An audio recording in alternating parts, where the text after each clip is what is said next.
ओम शांति।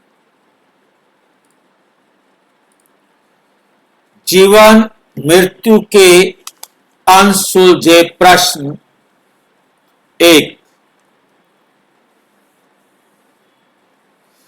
मृत्यु का रहस्य। आत्महत्या, हत्या और कर्म का न्याय। दोषी कौन?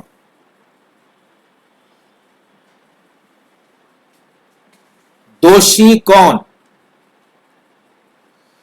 आत्मा अमर है या नहीं? क्या कोई किसी को मार सकता है? मरने वाले का दोष या मारने वाले का दोष?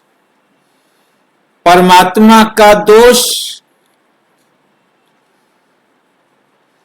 क्या परमात्मा दोषी है? हर क्षण हो रहा है न्याय। हर एक्ट में हमारा क्या चल रहा है? न्याय चल रहा है। फिर किसका दोष?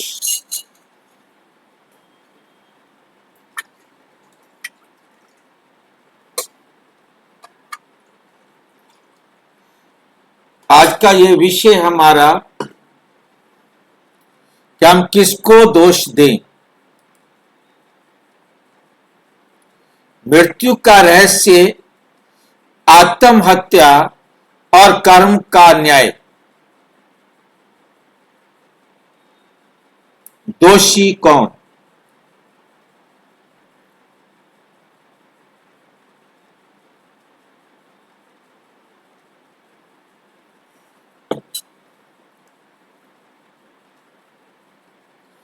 क्या कोई किसी को मार सकता है? मृत्यु का आध्यात्मिक रहस्य क्या है? मरने वाला दोषी, मारने वाला दोषी या कोई नहीं? जब हर कर्म का न्याय हो रहा है तो दोष किस बात का? जीवन और मृत्यु का सबसे बड़ा रहस्य मुरली और विज्ञान की दृष्टि से।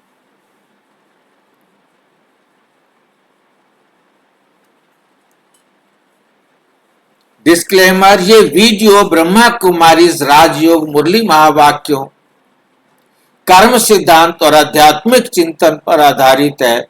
इसका उद्देश्य किसी व्यक्ति, परिवार, धर्म या किसी दुखद घटना के लिए किसी को दोषी ठहराना नहीं है। आत्महत्या, अवसाद और हिंसा अत्यंत संवेदनशील विषय हैं। यदि आप या आपका कोई परिचित भावनात्मक संकट, अवसाद या आत्महत्या के विचारों से गुजर रहा है तो कृपया किसी योग्य मानसिक स्वास्थ्य विशेषज्ञ, चिकित्सक, काउंसलर या विश्वसनीय व्यक्ति से तुरंत संपर्क करें। ये प्रस्तुत चिकित्सा सहायता का विकल्प नहीं है। जीवन, मृत्यु, हत्या, आत्महत्या, कर्म का न्याय। दोषी कौन? जीवन, मृत्यु, हत्या, आत्महत्या और कर्म का न्याय। दोषी कौन? भूमिका। आज हम मानव जीवन के सबसे गहरे प्रश्न में से एक प्रश्न पर चर्चा करने जा रहे हैं। क्या वास्तव में कोई किसी को मार सकता है? क्या जवाब देंगे? क्या बताएंगे? क्या वास्तव में कोई किसी को मार सकता है? नहीं भाई जी। अच्छा, यदि कोई आत्महत्या करता है तो उसका दोष है? नहीं भाई जी। क्यों? उसने क्यों अपने आप को मार डाला? ये तो बहाना बनना था भाई जी, उसका समय आ गया। परिवार की चिंता भी नहीं की उसने? हाँ जी भाई जी, उसका कार्मिक अकाउंट खत्म हो गया परिवार वालों के साथ, अब और कहीं उसका पार्ट प्ले होगा। उसने अपने शरीर को दुख दिया, ऐसा ही होना था भाई जी, ऐसा ही उसके कार्मिक अकाउंट था, पहले कार्मिक से ही अकाउंट, ड्रामा में निश्चित ये है भाई जी। उसका कार्मिक अकाउंट था। उसने दुख लेना था और उसको दुख अपने आप को खुद ही लेना था, और जिसके कारण उसने इस प्रकार का कोई भी कार्य किया, चाहे उसने जहर खाया, फांसी का फंदा लगाया, या अपने को गोली मारी, या किसी भी प्रकार का ट्रेन के आगे गिरना, या किसी भी प्रकार का छलांग लगाना, मतलब जो कुछ भी उसने किया वो उसके कार्मिक अकाउंट में था, उसने वो बराबर करना था। फिर मरता तो नहीं ना, बच तो जाता ना कम से कम।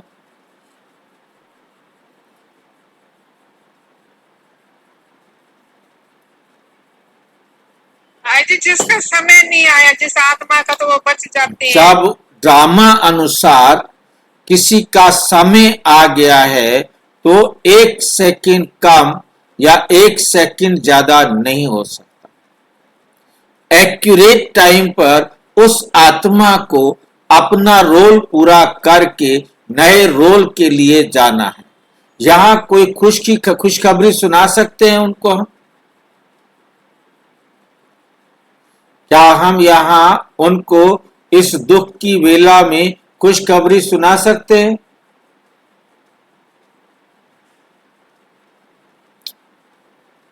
ये गुड न्यूज है आत्महत्या करना, या बैड न्यूज है? आत्महत्या करना गुड न्यूज है या बैड न्यूज है? भाई जी, ज्ञान वाले तो समझ जाएंगे, क्या उसका कार्मिक अकाउंट पूरा हो चुका था परिवार वालों के साथ। उन्हें गुड न्यूज देना है कि किसी भी आत्मा के किसी भी प्रकार से शरीर छोड़ने पर, उसके शरीर छोड़ने के समय से 3 महीने पहले मां ने गर्भ तैयार करके रखा हुआ था। अब ये आत्मा का यहां रोल खत्म हुआ। इस आत्मा को नहीं मालूम कि मेरे लिए किसी ने गर्भ तैयार करके रखा हुआ है, मैं जाके प्रवेश करूं। परंतु जब वो आत्मा शरीर छोड़ती है, तुरंत उसी सेकंड में मां के गर्भ में प्रवेश करती है। ये इस वर्ल्ड ड्रामा की सबसे बड़ी वंडरफुल विशेषता है कि वो आत्मा तुरंत मां के गर्भ में प्रवेश करती है। ये गुड न्यूज है उनके। यदि किसी की हत्या होती है, वो तो उसने स्वयं किया था, अब कोई किसी और की हत्या करता है तो दोषी कौन? क्या उसकी हत्या करने वाला दोषी नहीं है?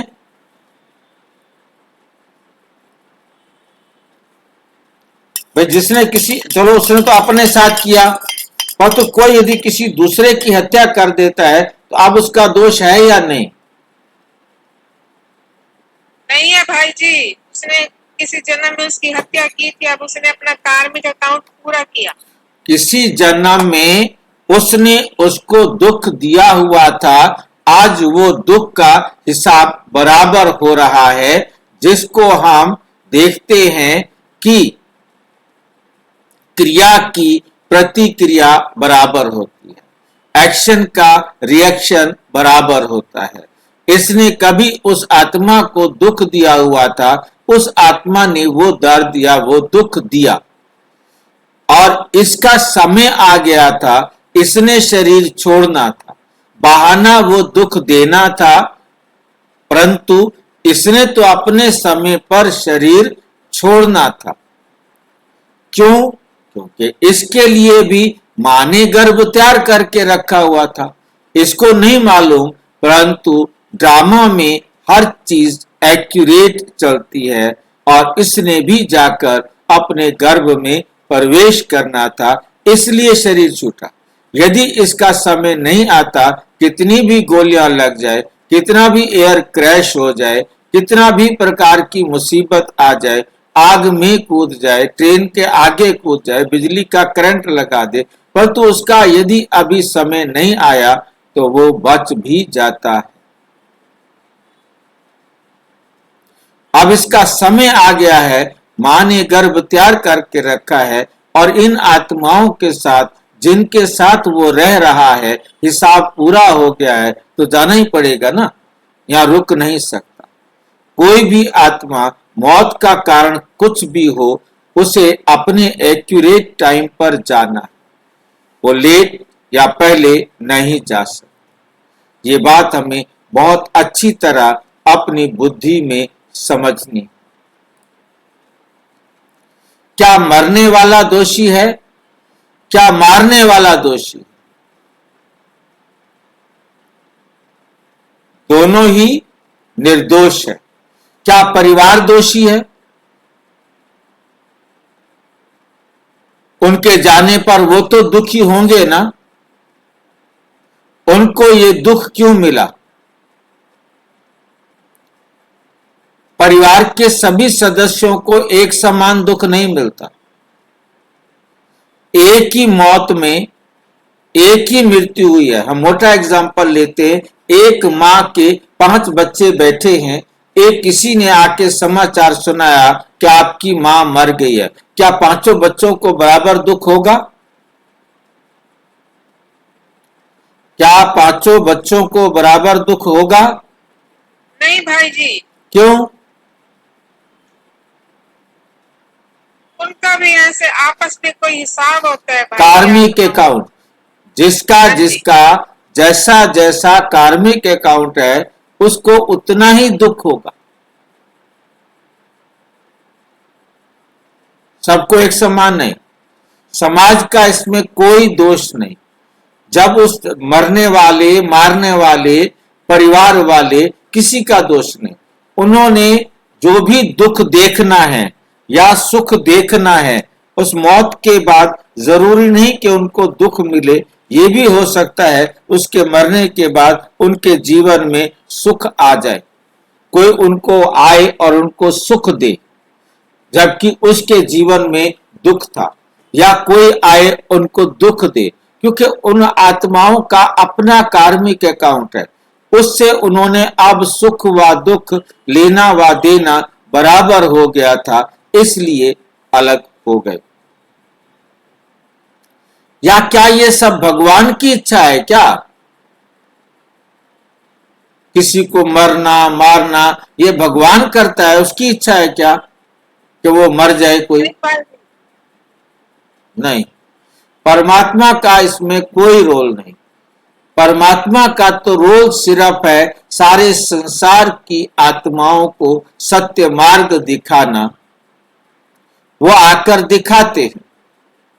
अब किसको कितना सुख व कितना दुख पाना है वो अपने कर्मों के हिसाब से प्राप्त करता है। परमात्मा केवल अच्छा रास्ता दिखाते हैं, सत्य मार्ग दिखाते हैं, दुख किसी को नहीं दिखाते। और यदि हर क्षण कर्मों का न्याय हो रहा है तो फिर दोष किस बात का? परमात्मा कहते बच्चे, हर एक्ट क्रिया की प्रतिक्रिया में कभी भी अन्याय नहीं होता।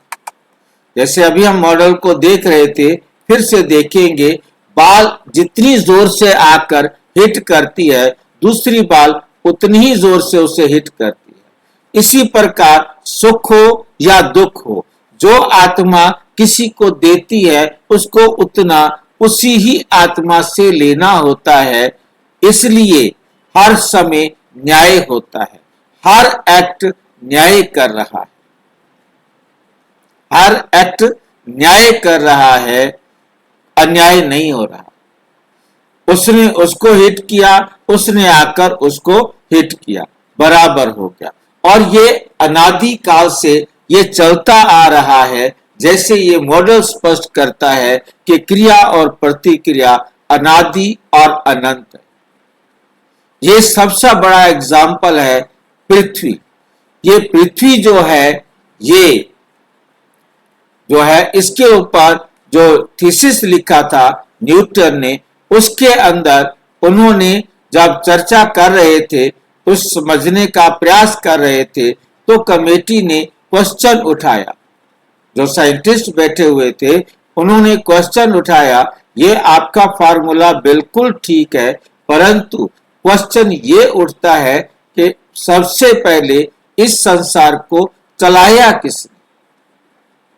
आखिर ये संसार चल रहा है, आखिर किसी ने तो पहले एक्ट किया होगा ना। पहला एक्शन किसने लिया, किसने ये एक्शन करना सिखाया? तो ये बात परमात्मा आकर समझाते हैं। परमात्मा आकर समझाते हैं, कोई दूसरा नहीं समझा सकता।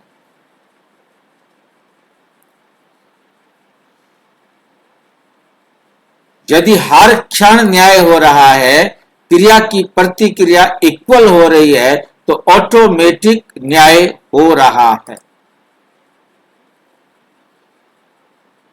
आज हम इन प्रश्नों को मुरली, विज्ञान और जीवन के उदाहरणों से समझेंगे, समझने का प्रयास करेंगे।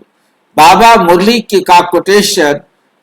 की मुरली का कोटेशन कहेंगे, भगवान ने कहा, स्वयं परमात्मा आकर समझाते हैं, आत्मा अविनाशी है, शरीर विनाशी है। जैसा कर्म करेंगे वैसा फल अवश्य मिलेगा। ड्रामा बड़ा एक्यूरेट बना हुआ।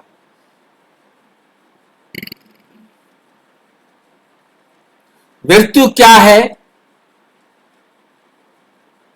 मृत्यु क्या है?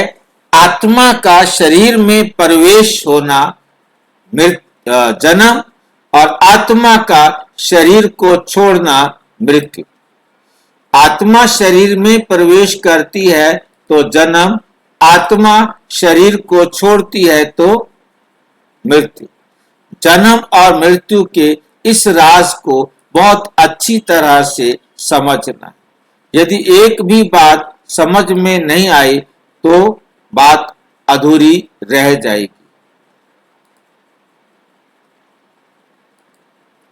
हमें बहुत अच्छी तरह से समझने का प्रयास करना है।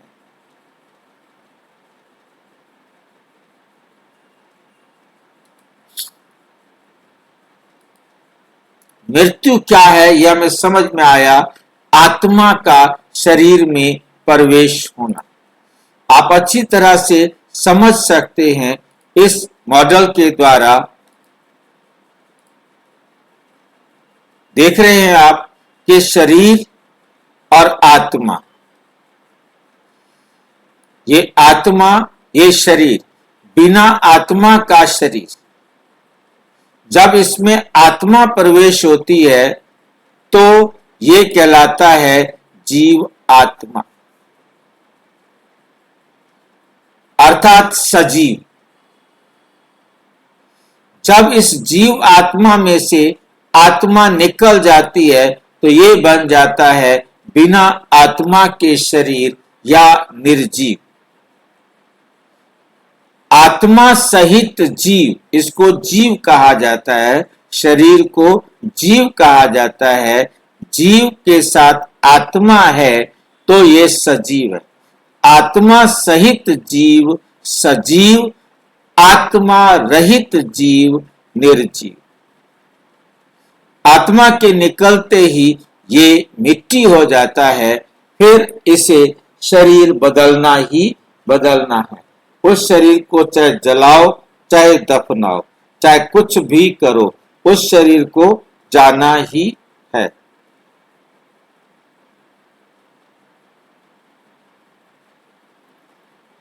जाना ही जाना है। ऐसा हो नहीं सकता कि वो शरीर नहीं जाए।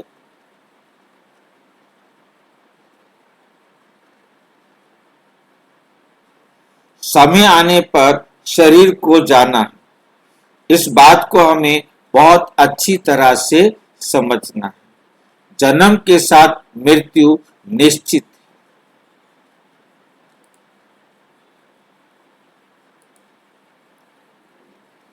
दुनिया कहती है फला व्यक्ति मर गया, दुनिया कहती है फला व्यक्ति मर गया,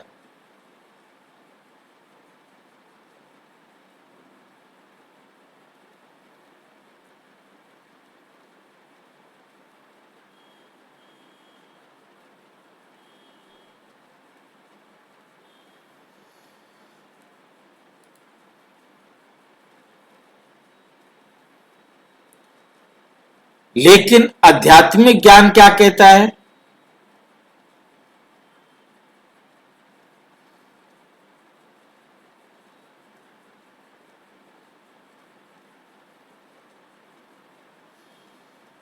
आध्यात्मिक ज्ञान क्या कहता है भाई?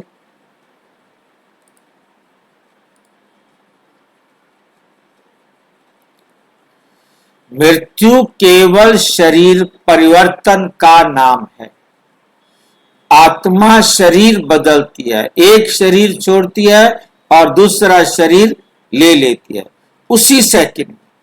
आत्मा शरीर छोड़ती है, शरीर पंच तत्वों में मिल जाता है। वैज्ञानिक उदाहरण बल्ब और बिजली। जब बल्ब फ्यूज हो जाता है क्या बिजली समाप्त हो जाती है? नहीं, केवल बल्ब बदलता है। इसी प्रकार शरीर बदलता है, आत्मा नहीं। गीता ना जायते म्रियते या कदाचित, मतलब आत्मा का जन्म भी नहीं होता, आत्मा कभी मरती भी नहीं। क्या कोई किसी को मार सकता है? क्या कोई किसी को मार सकता है? आध्यात्मिक दृष्टि से कोई भी आत्मा दूसरी आत्मा को नहीं मार सकती। अमर आत्मा है, आत्माएं दोनों अमर है, वो आत्मा दूसरी आत्मा को नहीं मार सकती। केवल शरीर से अलग होने का कारण बनता है। कोई भी देह समझने वाला समझता है कि मैंने इसको मार दिया, परंतु कोई किसी को मार नहीं सकता। कितने ऐसे होते हैं मारने जाते हैं परंतु उसका समय नहीं आया, वो उसको नहीं मार पाते, किसी और को मारकर आ जाते। आत्महत्या करना भी कोई चाहता है कि मैं शरीर की हत्या कर दूं, अपने ही शरीर की हत्या कर दूं। आत्महत्या तो होती नहीं है क्योंकि आत्मा अमर है, हत्या होती है तो शरीर की होती है। अब कोई सोचे कि मैं शरीर की हत्या कर दूं, टाइम नहीं आया तो नहीं होगी, कुछ भी कर ले, समय आने पर ही आत्मा शरीर से अलग होगी। यदि अभी टाइम नहीं आया तो आत्मा शरीर से अलग नहीं होगी।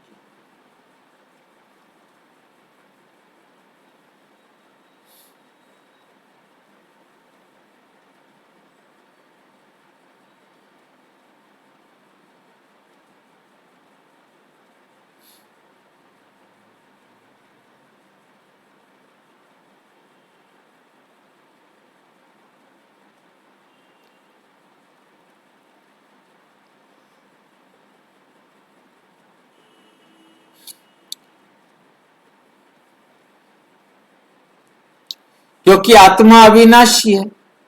हाँ, शरीर को नष्ट किया जा सकता है, शरीर को नष्ट किया जा सकता है।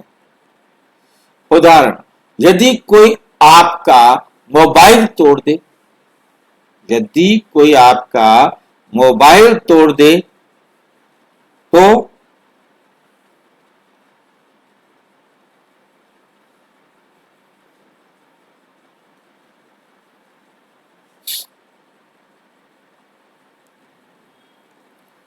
क्या मोबाइल का मालिक मर जाएगा, समाप्त हो जाएगा? नहीं, केवल उपकरण टूटा, ये शरीर खत्म हुआ, आत्मा तो अमर है। इसी प्रकार शरीर नष्ट नहीं होता, शरीर नष्ट नहीं होता, आत्मा नष्ट होती है। सॉरी, शरीर नष्ट नहीं होता, शरीर तो नष्ट होगा परंतु आत्मा अमर है। ये बात हमको ध्यान से समझना है। आत्मा नहीं मरती कभी भी। आत्महत्या क्या है? ये बहुत गुह्य बात समझने वाली है। हत्या का मतलब मारना नहीं होता, हत्या माना उसे दुख पहुंचाना। आत्मा को दुख कब होगा? सामान्य रूप से जब कोई व्यक्ति स्वयं अपने शरीर को अंत करता है तो उसे आत्महत्या कहा जाता है। परंतु सत्य तो यह है कि कोई भी आत्मा कभी भी मृत्यु को प्राप्त नहीं होती। कभी भी कोई भी आत्मा मृत्यु को प्राप्त नहीं होती। ये बात हमें बहुत अच्छी तरह से समझनी।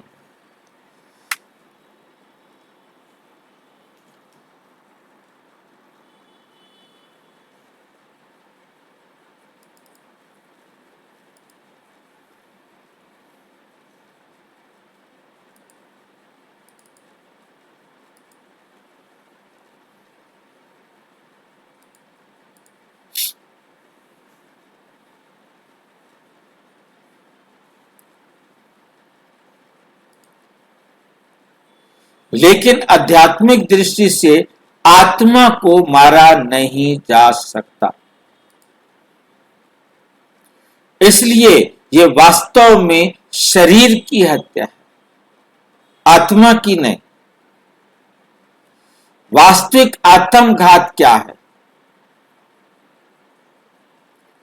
जब आत्मा शांति खो देती है, प्रेम खो देती है, आत्म सम्मान खो देती है, परमात्म संबंध भूल जाती है, तो तब वे आत्मा आत्मिक रूप से कमजोर हो जाती है।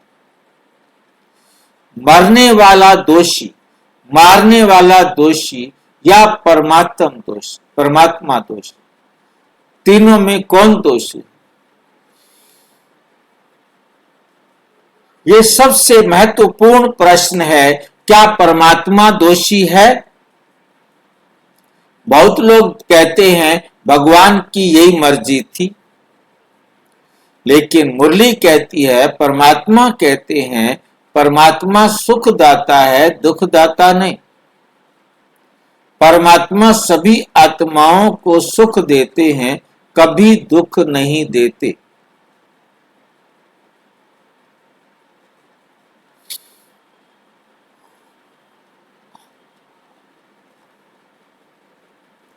परमात्मा ज्ञान देते हैं, कर्म आत्मा करती है, इसलिए परमात्मा दोषी नहीं है।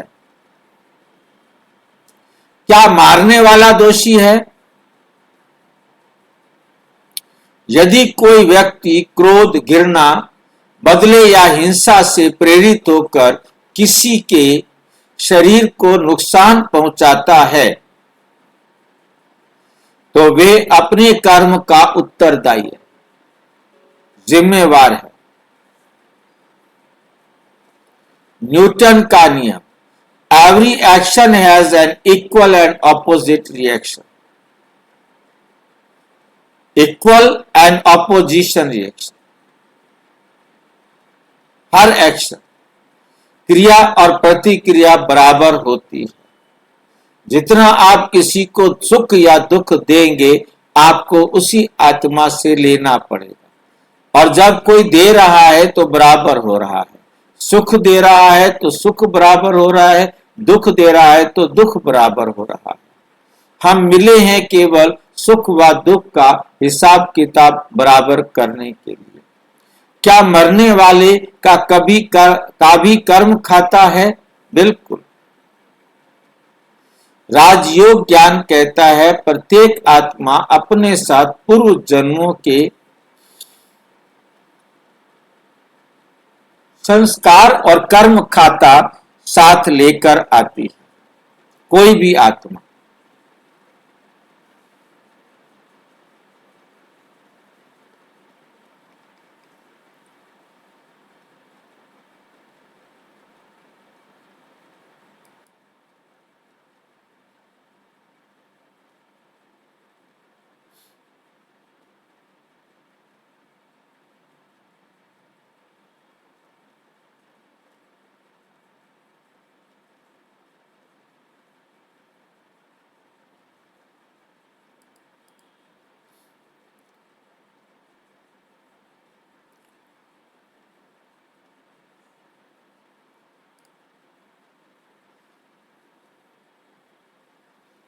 संस्कार और कर्म का खाता लेकर आते, लेकिन इसका अर्थ पीड़ित को दोष देना नहीं। उसने दिया था, उसने लिया, बराबर हो गया। उसने लिया हुआ था, उसने दे दिया, बराबर हो गया। दोनों का अकाउंट बराबर हुआ। ये केवल कर्म सिद्धांत को समझने का एक आध्यात्मिक दृष्टिकोण। जब हर समय न्याय हो रहा है तो दोष किस बात का?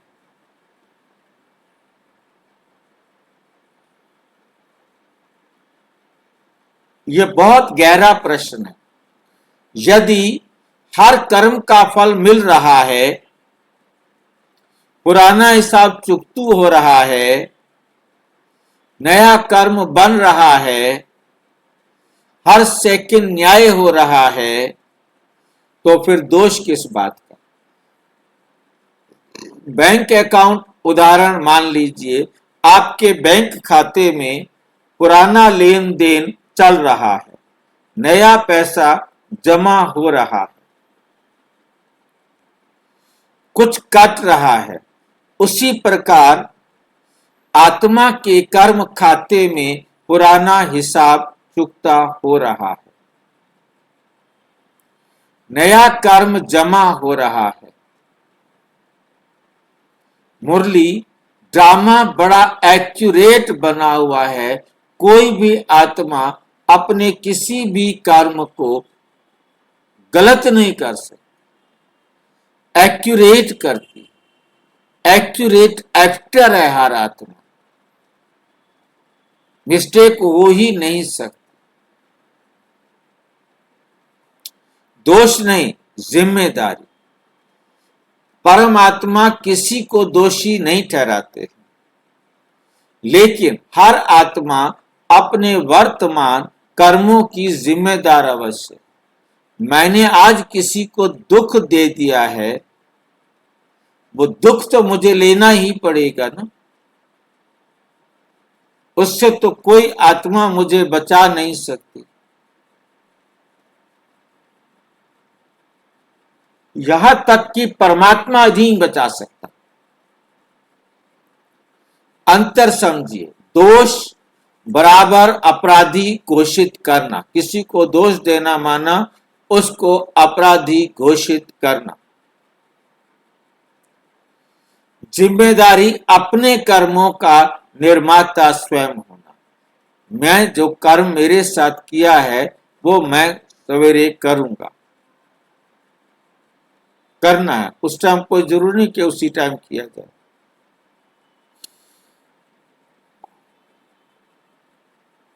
विज्ञान क्या कहता है?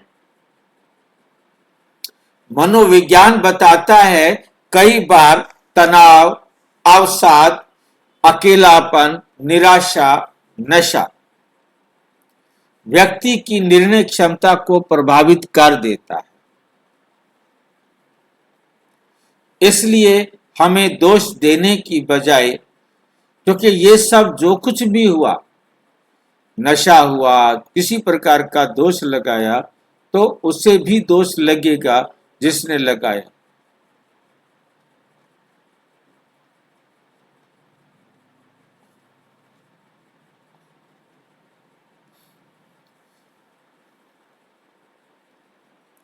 इसलिए हमें दोष देने की बजाय समझने, सहानुभूति रखने और सहायता करने की आवश्यकता है। जीवन को सुरक्षित और शक्तिशाली कैसे बनाएं? 5 आध्यात्मिक उपाय। प्रतिदिन आत्म स्मृति में शांत स्वरूप आत्मा हूं, मैं शांति स्वरूप आत्मा हूं।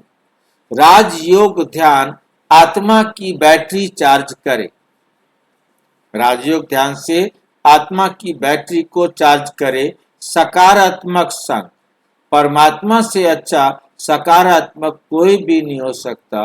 परमात्मा के संग में रहना, सेवा भावना रखना, मन की बात सबके साथ साझा करना। कठिन समय में सहायता मांगना कमजोरी नहीं, साहस है। परंतु ये याद रखे, परमात्मा भी सहायता करने वाला नहीं। विशेषकर परमात्मा कभी भी मांगने पर कोई सहायता नहीं करता। ड्रामा में पार्ट है तो सहायता होती है, नहीं है तो नहीं मिलेगी।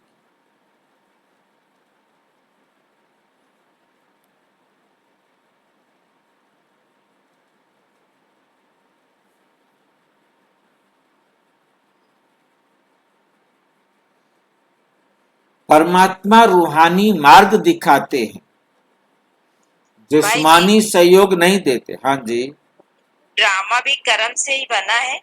ड्रामा और कर्म एक दूसरे के साथ जुड़े हुए। जी, राजयोग अनुभव, मैं एक ज्योति बिंदु आत्मा हूं, मैं अविनाशी हूं, मैं शांत स्वरूप हूं। इस स्वमान में जितना भी समय आप बैठना चाहें बैठ सकते।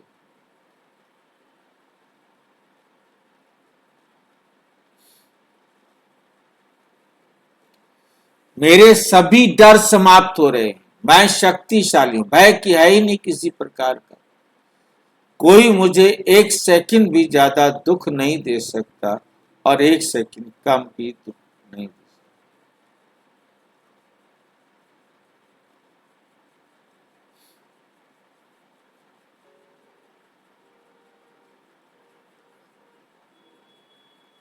समापन, आज हमने समझा आत्मा कभी नहीं मरती, शरीर परिवर्तन का नाम ही मृत्यु है।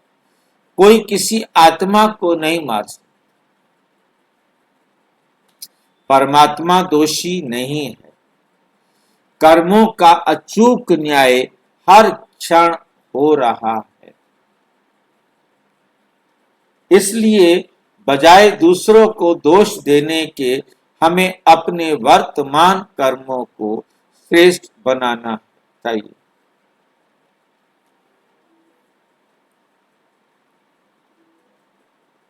अंतिम प्रश्न, क्या मैं अपने वर्तमान कर्मों से अपने भविष्य को श्रेष्ठ बना रहा हूं? क्या मैं अपने वर्तमान कर्मों से भविष्य को श्रेष्ठ बना रहा हूं? इसी चिंतन के साथ अच्छा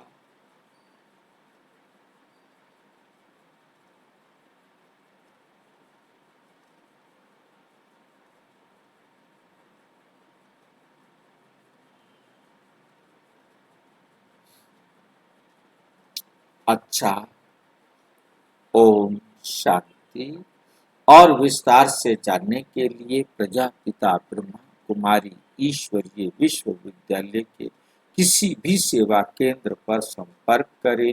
और यदि कोई प्रश्न है तो 9213106986 पर केवल टेलीग्राम करें। 9650692270 पर केवल व्हाट्सएप करें। ओम शांति।